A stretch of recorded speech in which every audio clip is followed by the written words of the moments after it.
Hello, everyone. Have you ever found yourself lost in the endless scroll of doom and gloom on your newsfeed?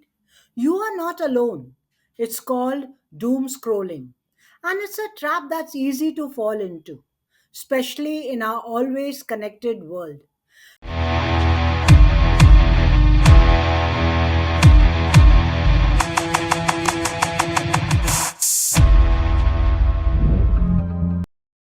Let's break the doom scrolling cycle together.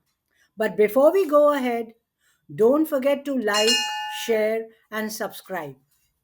While staying informed is important, endlessly consuming negative news can take a toll on our mental health. So, why do we do it?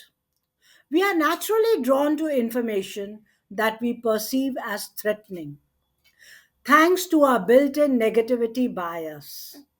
Now, for the good part, here are a few tricks that have helped me. I'm sure they're going to help you too. Number one, limit your news intake. Two, decide on a specific time for catching up on news and stick to it. Three, make an effort to follow sources that share positive and uplifting content. Four, regular breaks from all screens can do wonders. 5. Replace scrolling with something joyful, whether it's a hobby, exercise, or reading. Find what uplifts you. Number 6.